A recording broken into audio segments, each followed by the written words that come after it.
नमस्कार विद्यार्थी मित्रांनो, आज आपण घटनेची निर्मिती या टॉपिकवरील आयोगाने विचारलेले प्रश्न पाहणार आहोत. याआधी आपण बरेच प्रश्न पाहिलेले आहेत. हा आपला भाग 5वा आहे. चला तर मग सुरू करूया आजचा आपला व्हिडिओ. प्रश्न क्रमांक 81. खालील विधाने विचारात घ्या. भारतीय संविधान समितीचे पहिले अधिवेशन 9 ते 23 डिसेंबर 1946 या कालावधीत नवी दिल्ली येथे पार पडले. सरदार हुकुम सिंग, के.टी. शाह आणि महावीर त्यागी हे भारतीय घटना समितीतील बिगर काँग्रेस पक्षाचे सदस्य होते. संविधान सभेच्या पहिल्या अधिवेशनास मुस्लिम लीगचे सर्व सदस्य उपस्थित होते. वरीलपैकी कोणते विधान किंवा विधाने बरोबर आहेत? पर्याय क्रमांक 1 अ आणि ब. पर्याय क्रमांक 2 ब आणि क. पर्याय क्रमांक 3 अ आणि क. पर्याय क्रमांक 4 अ, ब आणि क. या प्रश्नाचे योग्य उत्तर आहे पर्याय क्रमांक 1 अ आणि ब. भारतीय संविधान समितीचे पहिले अधिवेशन 9 ते 23 डिसेंबर 1946 या कालावधीत नवी दिल्ली येथे पार पडले. सरदार हुकुम सिंग, के.टी. शाह आणि महावीर त्यागी हे घटना समितीतील बिगर काँग्रेस पक्षाचे सदस्य होते. मात्र मुस्लिम लीगने संविधान सभेवर बहिष्कार टाकल्यामुळे तिचे सदस्य पहिल्या अधिवेशनास उपस्थित नव्हते. म्हणून योग्य उत्तर आहे पर्याय क्रमांक 1 अ आणि ब. प्रश्न क्रमांक 82. संविधान सभेबाबत खालीलपैकी कोणती विधाने सत्य आहेत? ती प्रौढ मताधिकारावर आधारित नव्हती. ती प्रत्यक्ष निवडलेली संस्था होती. ब्रिटिश भारतास 292 जागा देण्यात आल्या होत्या. ती विविध समित्यांद्वारे कार्य करीत असे. वरीलपैकी कोणते विधान किंवा विधाने बरोबर आहेत? पर्याय क्रमांक 1 अ व ब. पर्याय क्रमांक 2 ब व क. पर्याय क्रमांक 3 अ व ड. पर्याय क्रमांक 4 अ, ब, क व ड. या प्रश्नाचे योग्य उत्तर आहे पर्याय क्रमांक 3 अ व ड. संविधान सभा प्रौढ मताधिकारावर आधारित नव्हती.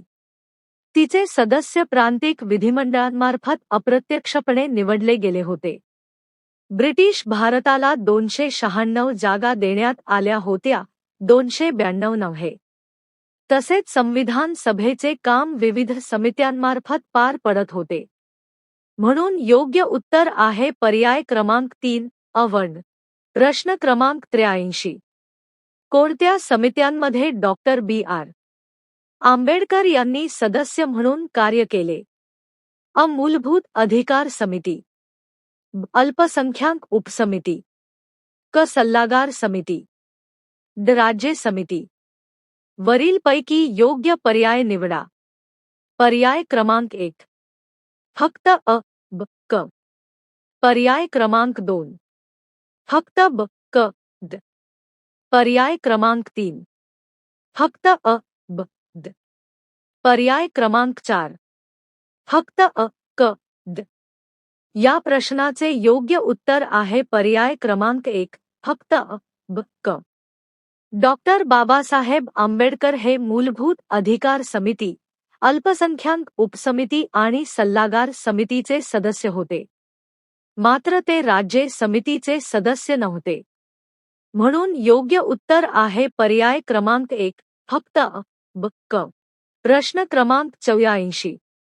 भारतीय राज्यघटना, कायदा आणि न्याय मंत्रालयाशी संबंधित कोणत्या विभागाकडून प्रकाशित केली जाते? पर्याय क्रमांक 1 वैधानिक विभाग.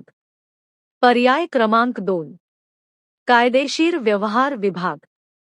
पर्याय क्रमांक 3 न्याय विभाग. पर्याय क्रमांक 4 राष्ट्रीय न्यायालयीन आयोग.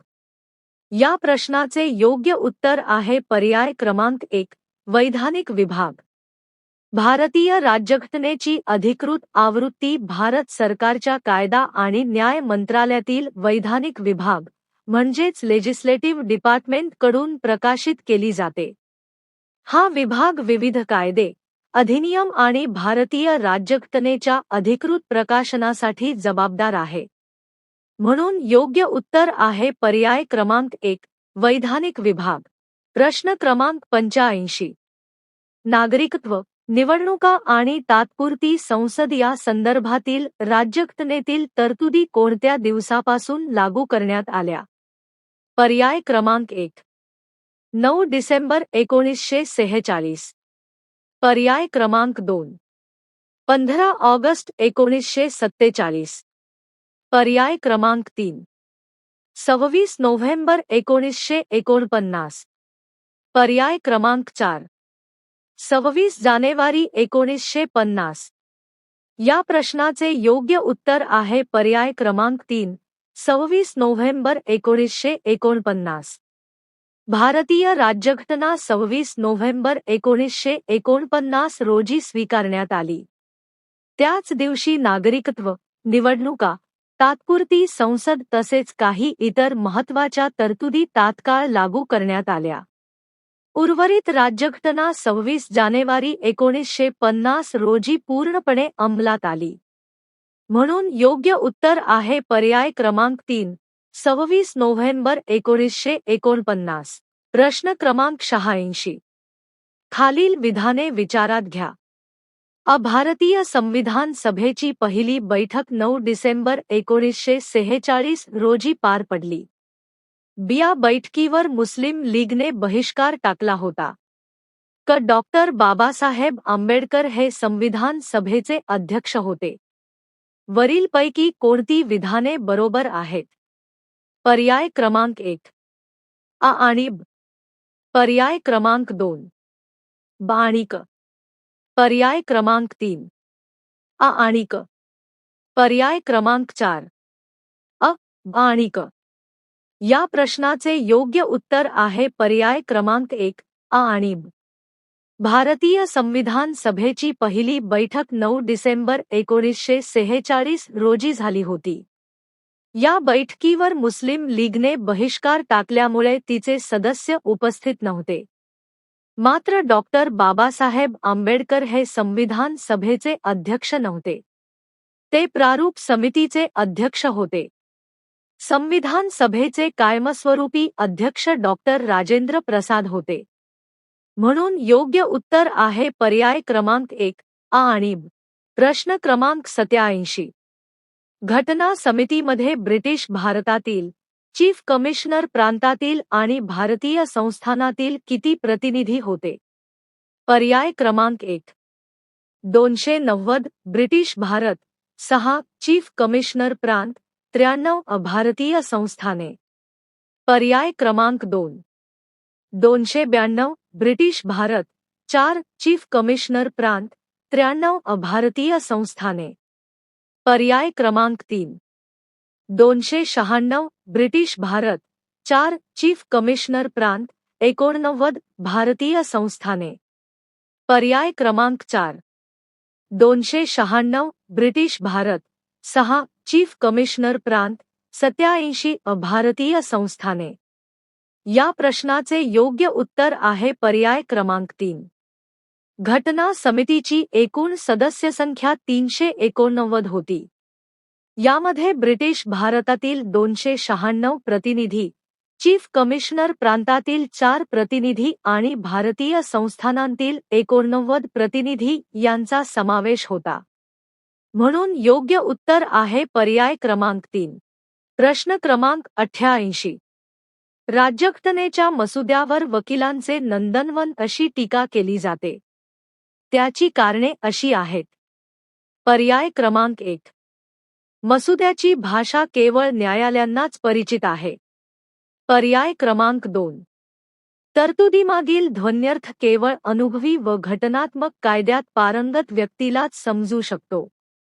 पर्याय क्रमांक 3, मसुदा लोकांना सत्यापासून दूर नेतो असे म्हणतात. पर्याय क्रमांक 4, मसुदा समितीतील 7 पैकी 3 सदस्य त्या काळातील कायदेतज्ज्ञ होते. वरीलपैकी कोणते विधान असत्य आहे?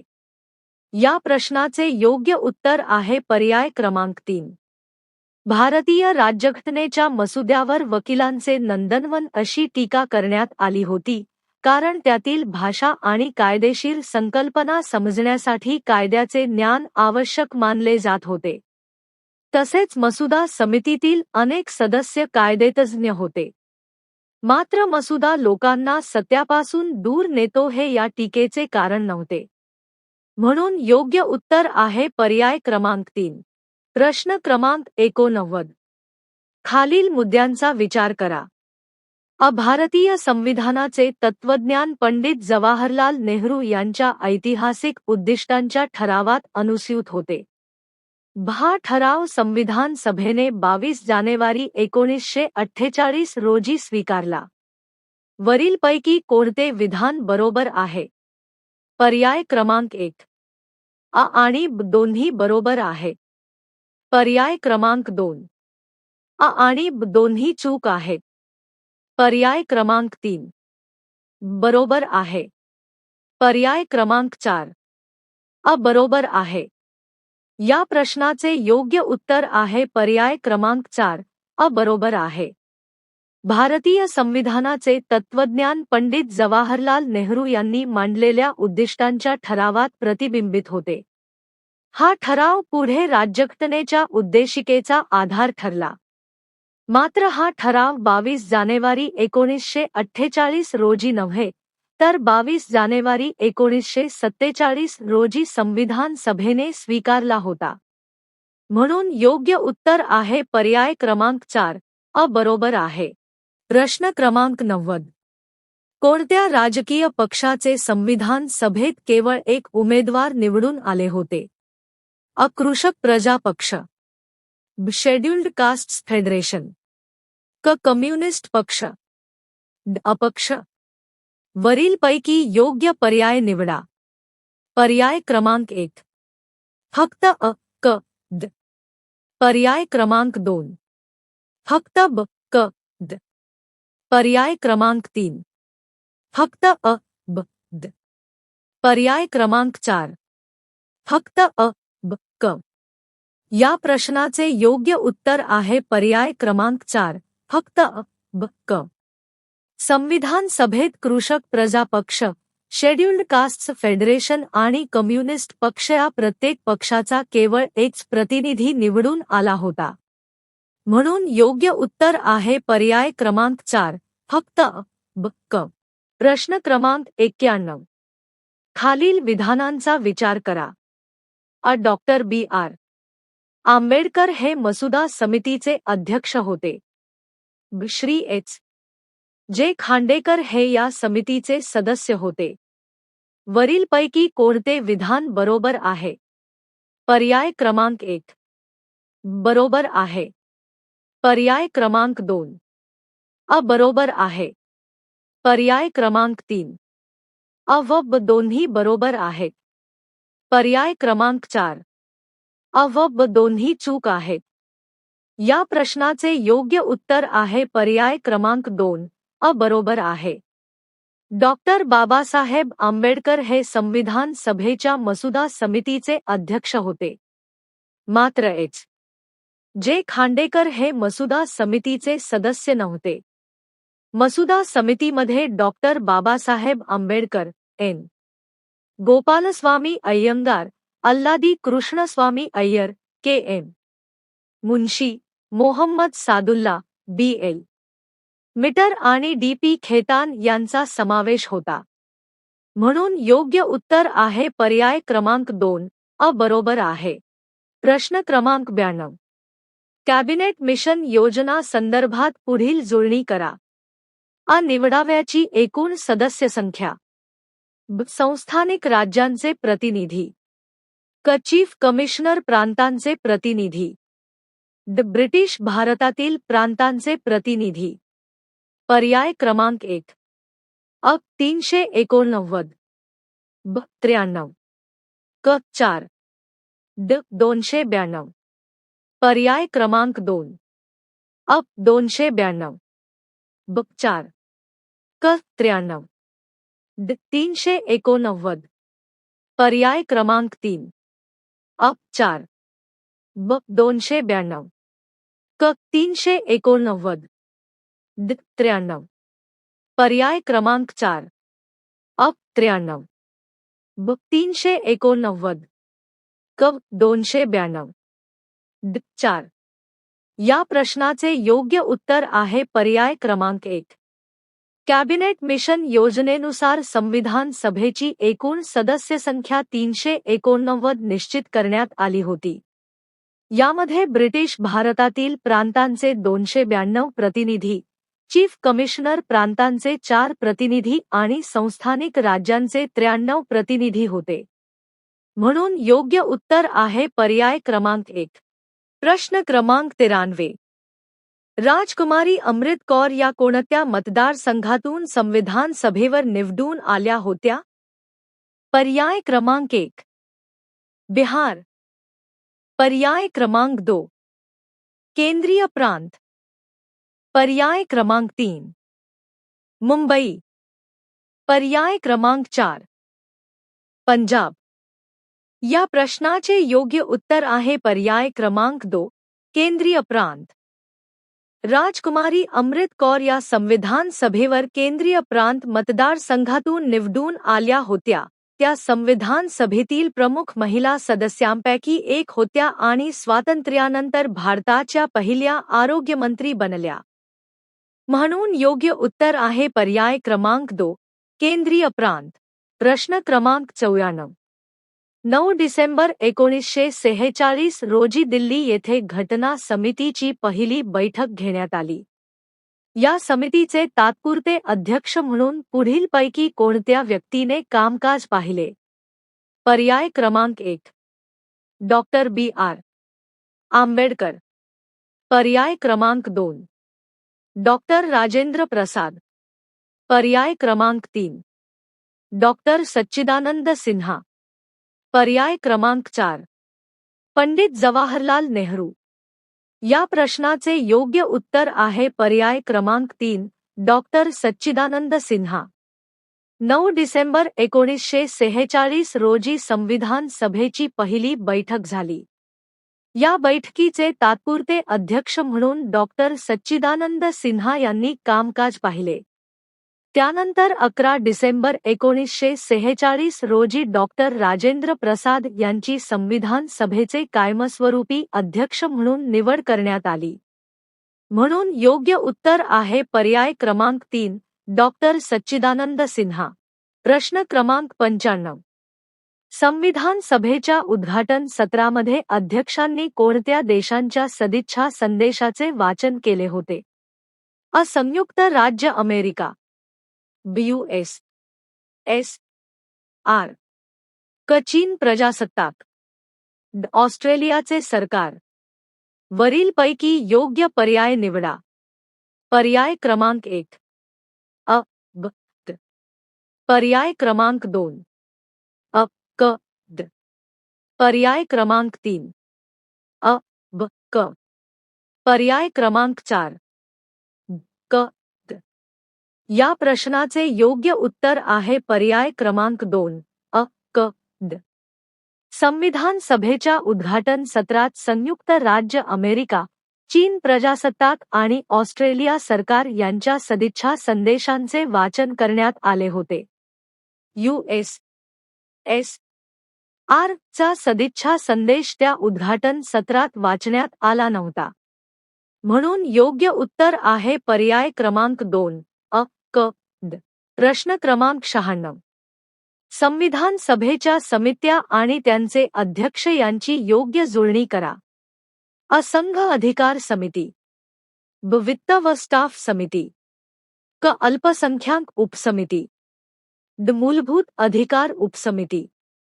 क्रमांक 1 जे. बी. कृपलानी, क्रमांक 2 एच. सी. मुखर्जी, क्रमांक 3 डॉक्टर राजेंद्र प्रसाद, क्रमांक 4 पंडित जवाहरलाल नेहरू. योग्य जुळणी कोणती?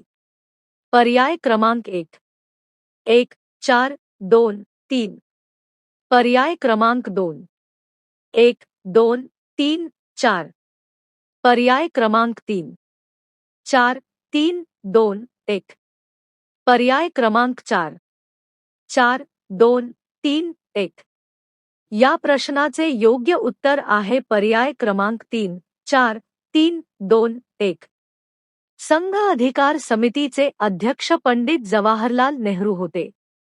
वित्त व स्टाफ समितीचे अध्यक्ष डॉक्टर राजेंद्र प्रसाद होते. अल्पसंख्याक उपसमितीचे अध्यक्ष एच. सी. मुखर्जी होते, तर मूलभूत अधिकार उपसमितीचे अध्यक्ष जे. बी. कृपलानी होते.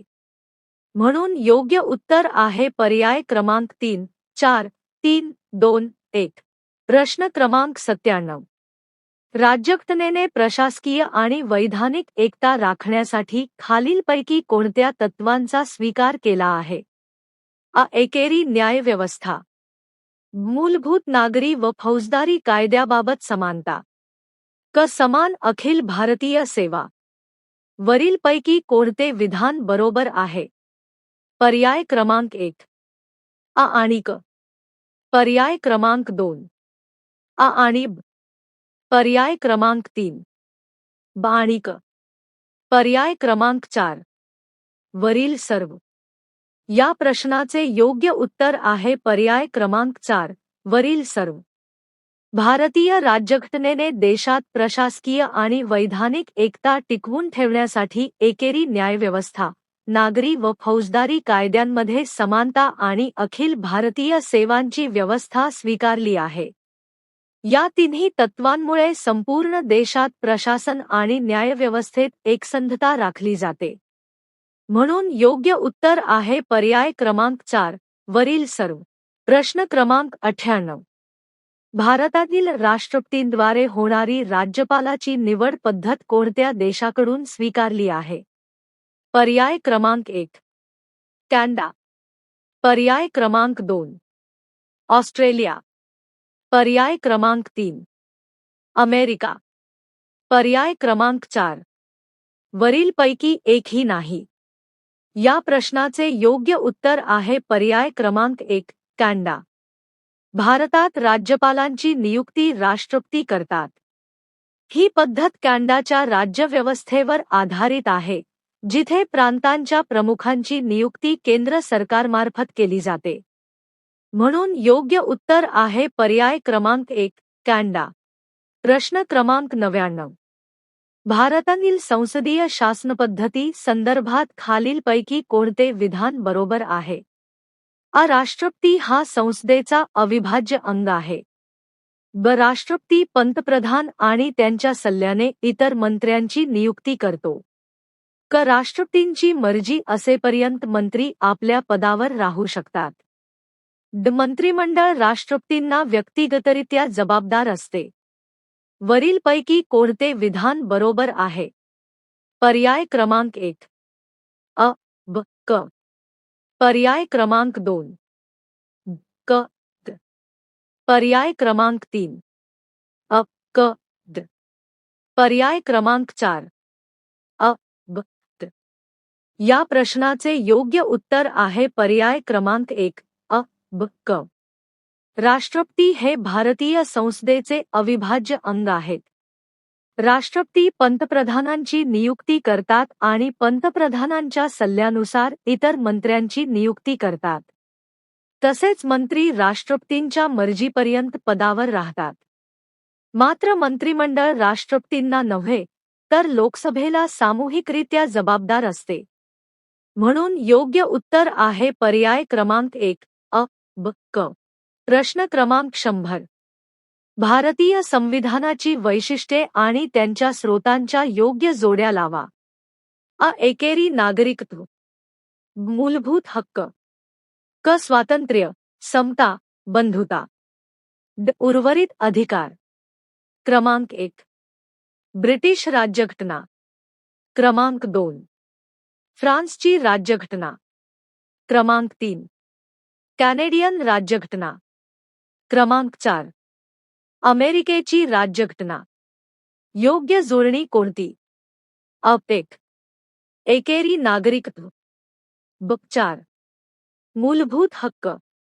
क. 2 स्वातंत्र्य, समता, बंधुता. ड. 3 उर्वरित अधिकार. या प्रश्नाचे योग्य उत्तर आहे अपटेक व 4 क 2 ड 3.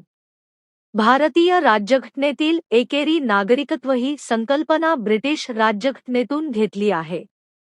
मूलभूत हक्कांची संकल्पना अमेरिकेच्या राज्यघटनेतून स्वीकारली आहे. स्वातंत्र्य, समता आणि बंधुता ही तत्त्वे फ्रान्सच्या राज्यक्रांतीतून प्रेरित आहेत. तर उर्वरित अधिकारांची संकल्पना कॅनडाच्या राज्यघटनेतून स्वीकारण्यात आली आहे. म्हणून योग्य जुळणी आहे अपटेक ब 4 क 2 ड 3. तर अशा प्रकारे आज आपण घटनेची निर्मिती या टॉपिकवरील आयोगाने विचारलेले काही प्रश्न पाहिलेले आहेत. हा आपला भाग 5वा होता. या पुढील प्रश्न आपण पाहूया नेक्स्ट व्हिडिओमध्ये. Thanks for watching. धन्यवाद.